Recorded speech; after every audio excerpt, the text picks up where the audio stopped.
There is a moment in Clarkson's farm that happens so often it has basically become the format of the show. Jeremy Clarkson has an idea, a big one, usually involving a large sum of money he doesn't have and a piece of legislation he hasn't read.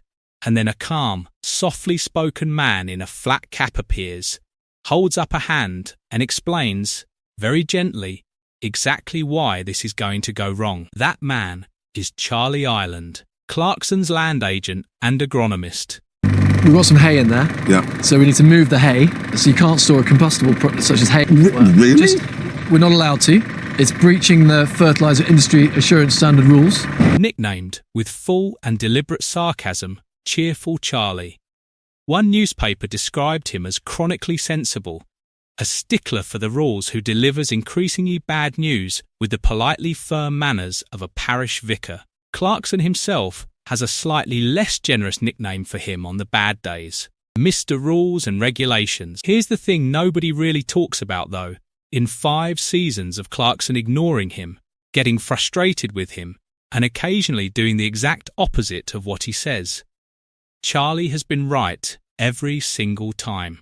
This is the story of 5 moments where Charlie Ireland tried to stop Jeremy Clarkson from doing something, and 5 moments that prove, beyond any reasonable argument, that the most cheerful thing about Cheerful Charlie is how often he gets to say "I told you so." Let's start small, because this one tells you everything about how the Charlie Clarkson dynamic actually works. Diddley Squat had a problem. An old underground bunker on the farm, left over from a previous use of the land, turned out to be exactly the right temperature and humidity for growing mushrooms, and the team got excited. Free growing space, low cost, high margin. The mushrooms multiplied fast. Soon there was a glut of them, and nowhere obvious to sell it all. Lisa had an idea. Turn the surplus into a powder. Sprinkle it in tea. Health food trend. Premium pricing. The kind of thing that sells well in farm shops to exactly the customers who already shop at Diddley Squat. Clarkson's reaction to that idea, on camera, was to splutter. How many men do you know who do that? But that's not even the Charlie moment. The Charlie moment came when the farm tried to add nettle soup to the menu. Simple enough idea. Nettles grow wild and free across 1,000 acres of Cotswolds farmland. Turn them into soup. Sell it. Done. Charlie arrived to deliver the news. You cannot just make soup and sell it to the public. You need an environmental health certificate. Someone qualified has to be responsible for food hygiene compliance before a single bowl goes out the door. Clarkson's voiceover on the moment is one of the most quietly devastating lines in the whole show. Mr. Rules and Regulations arrived to make his usual tiresome recommendations. Tiresome, sure, except every single regulation Charlie was citing exists because someone, somewhere, got food poisoning from an enthusiastic amateur selling soup out of a shed. Charlie wasn't being a killjoy. He was the only person on that farm who understood that fun idea and legal business are 2 completely different categories, and Diddley Squat needed to be both. The nettle soup situation got sorted properly because Charlie made sure it did. This one is less dramatic and more revealing about who Charlie actually is. Every time Diddley Squat needs new equipment, there's a version of the same conversation. Clarkson, a man whose entire previous career involved reviewing some of the most expensive cars on earth, looks at farm machinery the way you'd expect. Bigger is better. Newer is better. If it's shiny and powerful, buy it. Charlie's advice is always the opposite, and always delivered in the same calm, practical tone. We can either get some new equipment, or we can probably do it the sensible way and get some good second-hand machinery that's lower value. Not the exciting way, the sensible way.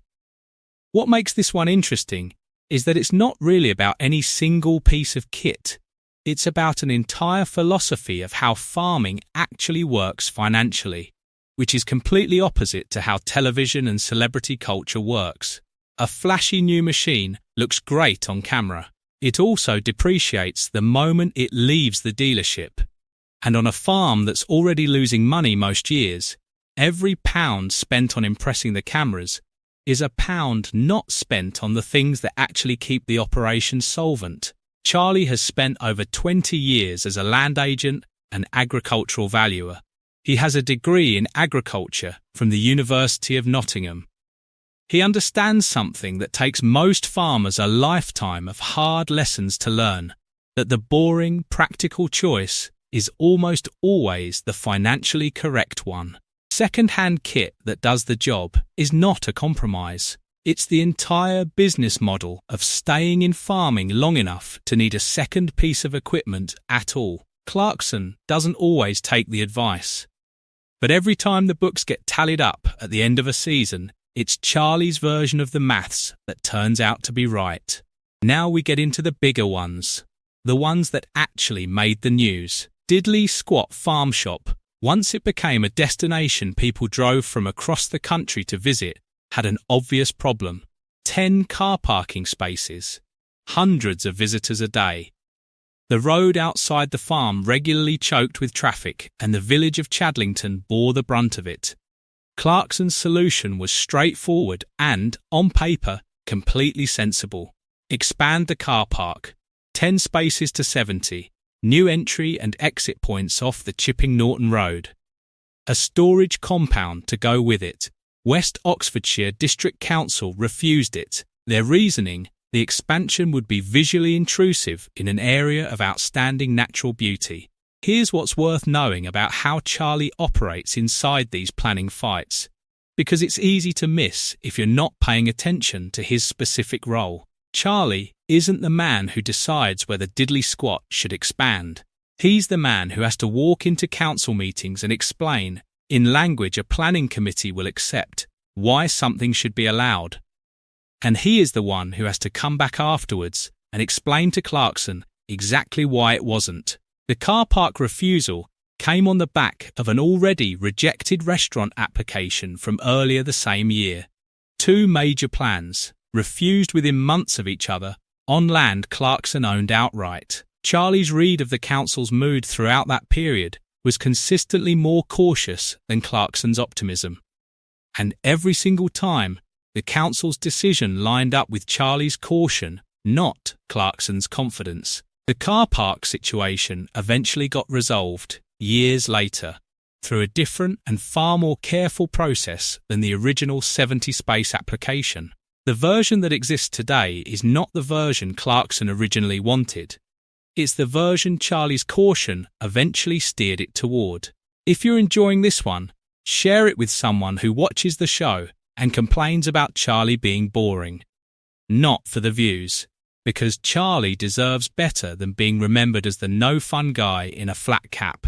Hit share, and if you're new here, hit subscribe, because this channel covers the actual story behind the farm, not just the funny bits. This is the big one. The one that actually became a season-long storyline because the consequences were so severe. Clarkson wanted a restaurant, not a vague someday idea, a fully formed plan. A converted lambing shed, British, produce only. Around 50 jobs created, a way to sell his own beef and lamb directly to customers instead of through a supply chain that barely paid him anything for it. The council said no. Twice, the lambing shed conversion was rejected on the grounds that it was out of keeping with the Cotswolds area of outstanding natural beauty. Clarkson opened the restaurant anyway, in July 2022, months after the rejection. West Oxfordshire District Council responded with an enforcement notice, a legal order requiring the farm to remove the mobile toilets, remove the dining tables, remove the landscaping, shut it all down.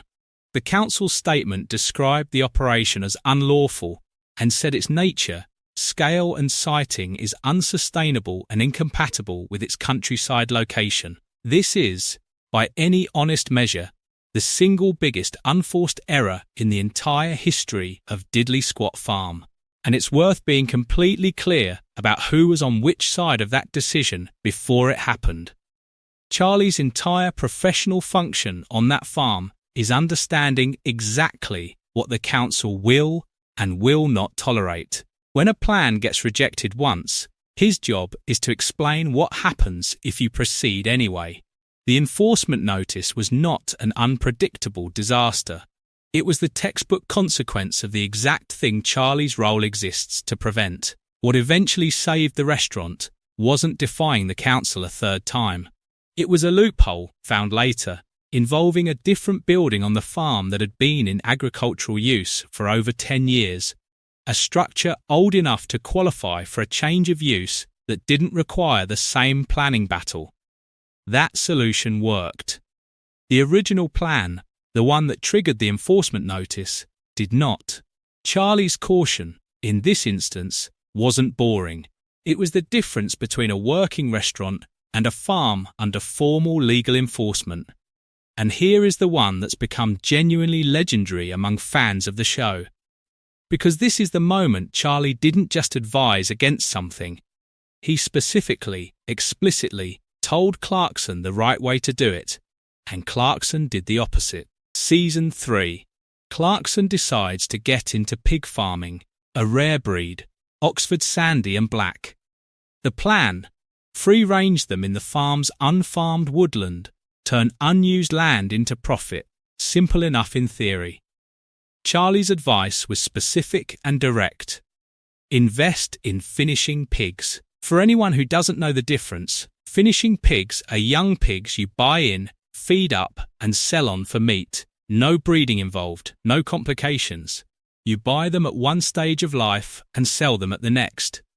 It is, by farming standards, about as close to simple as livestock gets. Clarkson went the other way. He bought breeding sows. Breeding sows do not behave like finishing pigs. They get pregnant.